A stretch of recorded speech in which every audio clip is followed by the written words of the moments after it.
Welcome to our Maha Periyava களஞ்சியம் channel. இன்னைக்கு நம்ம பார்க்க போகிறது தெய்வத்தின் குரல் 5ஆம் பாகம் 2ஆம் அத்தியாயம் ஈசனும் ஆசானும். அதில் பல்லவரும் சைவ வைணவமும். வைகுண்ட பெருமாள் கோவில். மோட்சம் என்பதை சைவர்கள் கைலாசம் என்பார்கள், வைஷ்ணவர்கள் வைகுண்டம் என்பார்கள். காஞ்சிபுரத்தில் கைலாசநாதர் கோயிலும் இருக்கிறது, வைகுண்ட பெருமாள் கோயிலும் இருக்கிறது. இரண்டுமே சிற்ப விசேஷம் படைத்தவையாகவும் இருக்கின்றன. காஞ்சிபுரத்தை ராஜதானியாக கொண்டிருந்த பல்லவ ராஜாக்கள் நல்ல வைதீக பற்றுள்ளவர்கள். முறையான வைதீகம் என்றால் அது சிவபக்தி விஷ்ணு பக்தி இரண்டிற்கும் ஒரே மாதிரி இடம் கொடுப்பதாகவே இருக்கும். பல்லவ ராஜாக்கள் தங்களை சிவபக்தர்களான பரம மகேஸ்வரர்களாகவும் சொல்லிக் கொண்டிருக்கிறார்கள். விஷ்ணு பக்தர்களான பரம பாகவதர்களாகவும் சொல்லிக் கொண்டிருக்கிறார்கள். அதோடு திரிமூர்த்திகளில் இன்னொருவரான பிரம்மாவையும் விடாமல் பரம பிரம்மணியர்கள் என்று கூட தங்களை சொல்லிக் கொண்டிருக்கிறார்கள். அவர்கள் ஆரம்ப கால கோயில்களை எழுப்பிய போது பிரம்மாவுக்கும் இடம் கொடுத்தார்கள். ஆனால் அது நம்முடைய வழிபாட்டு மரபிலே சேராமல் மங்கி மறைந்து போய்விட்டது. பிரம்மண்யர் என்பது சுப்பிரமணிய பக்தரை குறிப்பது என்றும் அபிப்பிராயம் உண்டு. பல்லவர் கோயில் திருப்பணிகளில் பார்வதி பரமேஸ்வரர்களுடன் பால சுப்பிரமணியரும் சேர்ந்திருப்பதான சோமாஸ்கந்த மூர்த்தம் சிலா கல் வடிவிலேயே லிங்கத்தின் பின்னால் மூலஸ்தானத்தில் பொறிக்கப்பட்டிருப்பதிலிருந்து அவர்களுடைய முருக பக்தி தெரிகிறது. ஆதி பல்லவ ராஜா ஒருத்தனின் பெயரே ஸ்கந்த சிஷ்யன் என்பதாகும். சிம்ஹ விஷ்ணு, நரசிம்ஹன் என்று விஷ்ணு பெயர்கள், பரமேஸ்வரவர்மா, நந்திவர்மா என்று சிவ சம்பந்தமான பெயர்கள். இப்படி அந்த ராஜவம்சத்தில் 2 விதமாகவும் பார்க்கிறோம். சைவம் வைஷ்ணவம் இரண்டையும் சமமாக மதிக்கும் சுத்த வைதீகமாக பல்லவர்கள் இருந்து கொண்டிருந்தார்கள். நடுவாந்தரத்தில் மகேந்திரவர்மா ஜைனனாக போனாலும் அப்புறம் அப்பர் சுவாமிகளின் மகிமையினால் வைதீகத்திற்கே திரும்பினான்.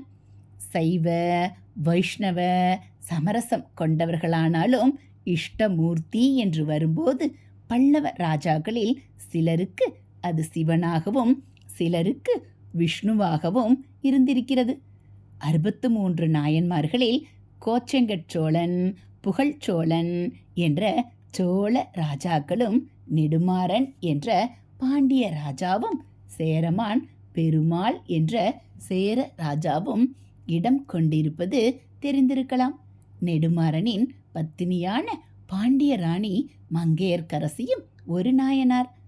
ஐயடிகள் காடவர்கோன் என்றும் ஒரு ராஜா 63 ஒருவராக இருந்திருக்கிறார். 12 சைவ திருமறைகளில் 11ஆவதான திருமறையில் திருவெண்பா என்பதை பாடியிருப்பவர் அவர்தான்.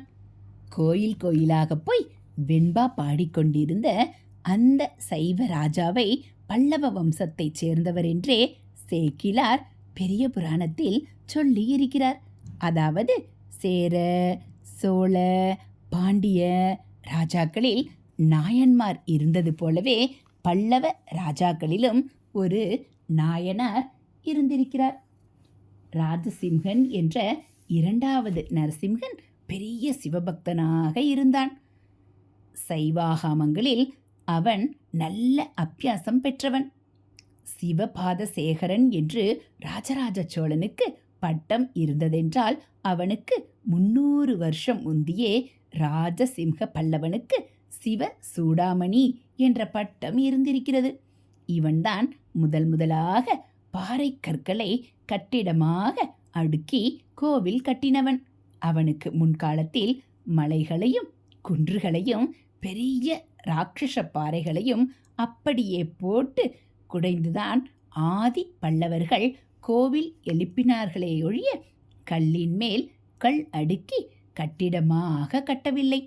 ராஜசிம்ஹ பல்லவன் கட்டின அந்த கோயில்தான் கைலாசநாதர் ஆலயம். ஒரே சிற்பமயமாக பொறித்து கொட்டி கட்டிய கோவில் அது. ஏகப்பட்ட சிற்பம் என்றாலும் ஒவ்வொன்றையும் பார்த்து பார்த்து வெகு நுணுக்கமாக பண்ணி இருக்கும் கலா ரசிகர்கள் காஞ்சிபுர கோயில்களுக்குள்ளேயே, ஏன் தமிழ்நாட்டு கோயில்களுக்குள்ளேயே அதற்குத்தான் ஃபர்ஸ்ட் பிரைஸ் கொடுக்கிறார்கள். அதிலுள்ள சிற்பங்கள் எல்லாம் புராண சம்பந்தமானவை. பெரும்பாலும் சிவ லீலைகள்தான் என்றாலும் மகாவிஷ்ணுவை குறித்ததாகவும் சில இருக்கின்றன. அதற்கடுத்தபடியாக நிறைய சிற்பம் கொண்டதுதான் வைகுண்ட பெருமாள் கோவில். அதற்கு பழைய பெயர் ஆழ்வார் பாசுரத்தில் வருகிற பெயர் பரமேஸ்வர விண்ணகரம் என்பது. விண்ணகரம் என்றால் விண்ணாட்டு நகரம் இல்லை, விஷ்ணு கிரகம்தான் விண்ணகரம் ஆகிவிட்டது. சிம்ஹ விஷ்ணுவின் பெயரை மகாபலிபுரத்தில் சிம்ம விண்ண போத்ராதிராஜன் என்றே செதுக்கி இருப்பதிலிருந்து விஷ்ணு கிரகம்தான் விண்ணகரமாகி இருக்கிறதென்று புரிந்து கொள்ளலாம். ஹரஹர சங்கர ஜெய ஜெய சங்கர, ஹரஹர சங்கர ஜெய ஜெய சங்கர. மகா பெரியவா சரணம். இதுபோல் தெய்வத்தின் குரல் பகுதிகளை நீங்கள் தினந்தோறும் கேட்கணும் அப்படின்னா மறக்காமல் நம்ம சேனலை சப்ஸ்கிரைப் பண்ணுங்கள். கூடவே பெல் ஐக்கானை கிளிக் பண்ணி ஆல்கிற பட்டனையும் அழுத்திடுங்க. நம்ம சேனலில் வரக்கூடிய தெய்வத்தின் குரல் பகுதிகள், மகா பெரியவா மகிமை, ஆன்மீக கதைகள் எல்லாம் உங்களுக்கு பிடிச்சிருந்தா ஒரு லைக்கும் கமெண்ட்டும் கொடுத்து உங்களுக்கு தெரிஞ்சவங்களுக்கும் ஷேர் பண்ணுங்கள். தேங்க்யூ.